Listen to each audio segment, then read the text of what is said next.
to the time here. So, based again on your international experience, is if you think about digital strategy, right?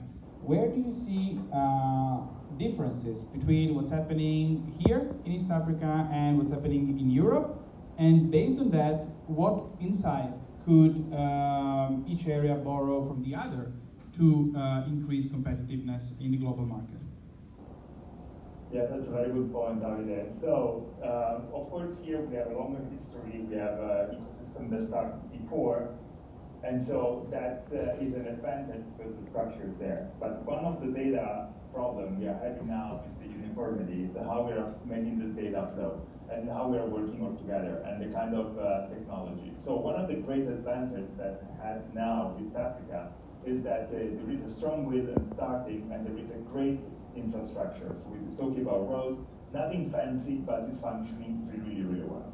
So when we think about this, what is happening now, for example, led by some better company like Zipline that already has been advancing, there is a big occasion to start something from scratch. That means that everything can be started on the same standard.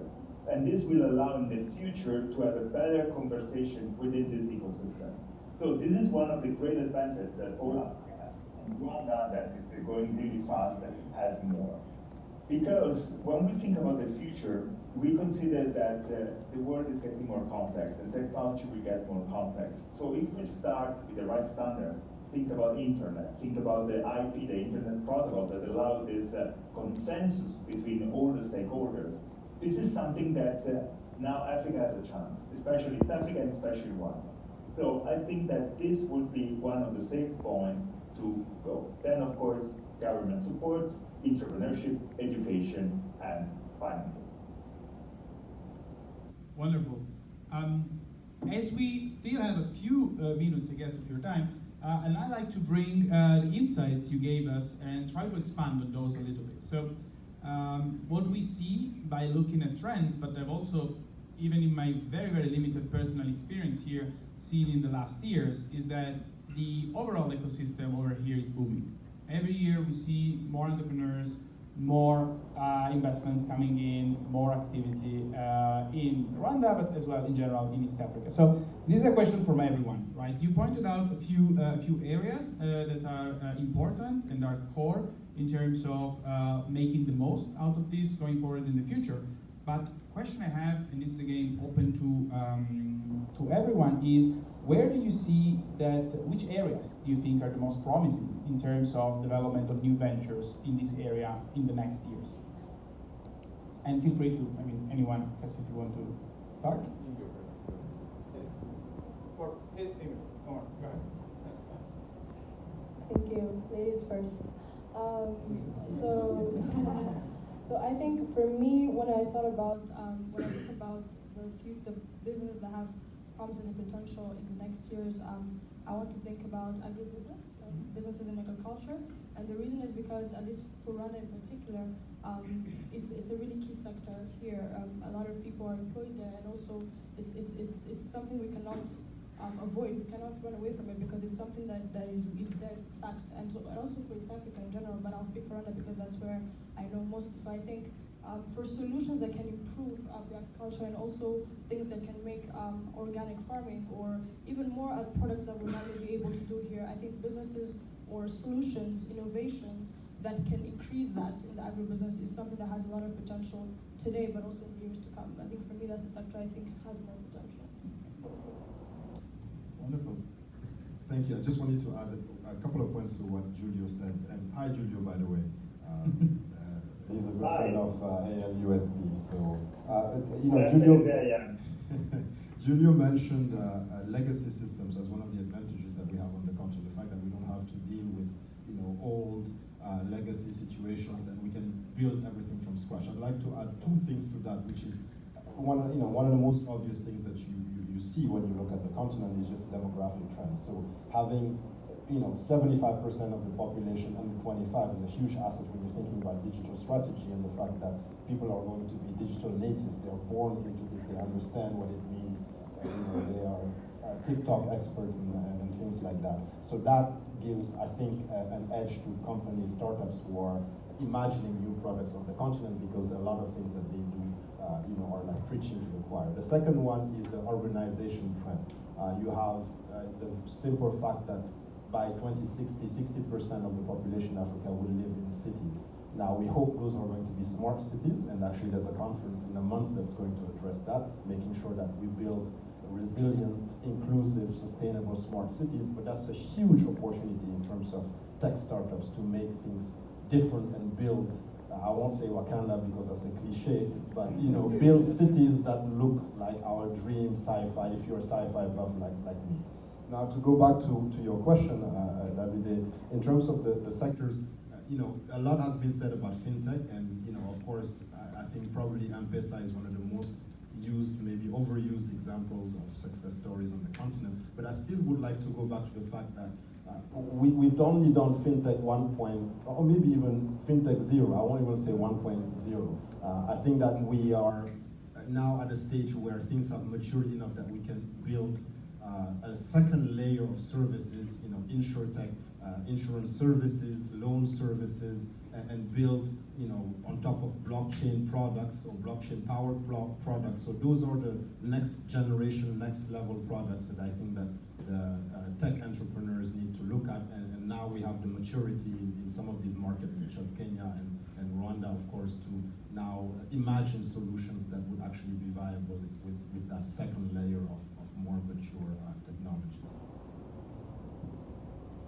Perfect, thank you. I would also like to say hi to Giulio. I didn't get to say hi to him before. I was in his class like a few months ago, so it's great to see you again, Giulio. Hi, Daniel. Good.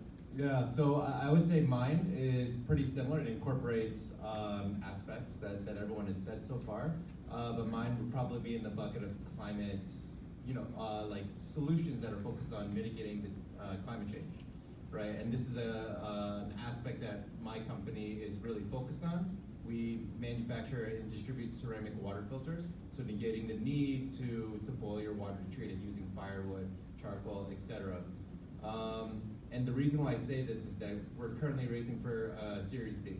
So we're talking with investors from all around the world. And I will say, if the investor, the VC, the private equity firm, or the strategic investor does not have a climate investment or a climate fund yet, they will have it in the near future. That's just kind of the trend that you're seeing from all around the world right now. And people are trying to find sustainable solutions. Got pretty bright. People are really trying to find sustainable solutions at how we can tackle climate change.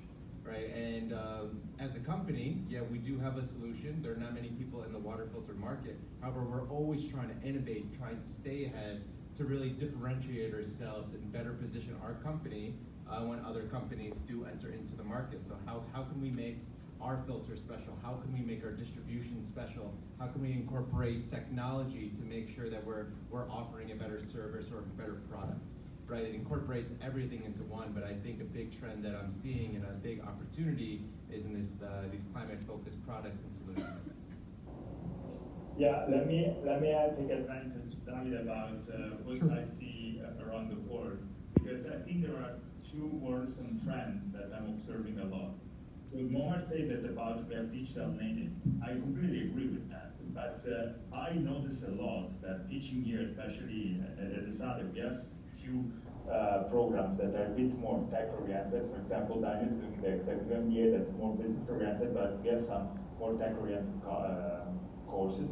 And what somehow is very important to underline, that being digital native, it doesn't mean that you can create a digital ecosystem.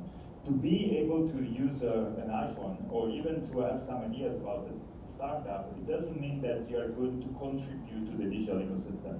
Actually, very often, what I'm noticing all over the world when I talk about the teach in Japan, I'm going to move in Japan in November for 3 months, is that there is a egocentrism in the people, that I'm going to do my own startup, and I'm going to do my own system, and then I don't really care about what's happening up there. I'm going to do my own things and have to be the strongest, and I will impose my will. I think this is one of the most dangerous way of doing things, because this is not going to create this way of cooperation. This is one of the trends that I see really worrisome. So I think it's very important to talk about this digital transformation. I'll give an example. When we talk about AI, every time when they ask me to go and speak and do a course, it's about AI, machine learning, and all this kind of stuff. Very often systems say, what I'm talking about is the organization. It's not about the tech part. It's about how you build this culture, how you build this way of getting there, of collecting the data, of using properly, and cooperating with the others. So I think this is one of the top things that we have to consider. And say this, I want to add to Cassie that when we talk about agribusiness or whatever, I'm not sure that there is one specific field that we have to consider. And somehow we have to consider even more on what are the natural resources of the country. Why? Think of Taiwan. Taiwan had the sugar cane, but they didn't do sugar cane. They did microchips. And that was allowed Taiwan to become what has become now. So I think when we think about AI, when we think about data, we have to start considering what is the advantage, how we can grow fast, or what we can create that can be unique and really help the country to grow.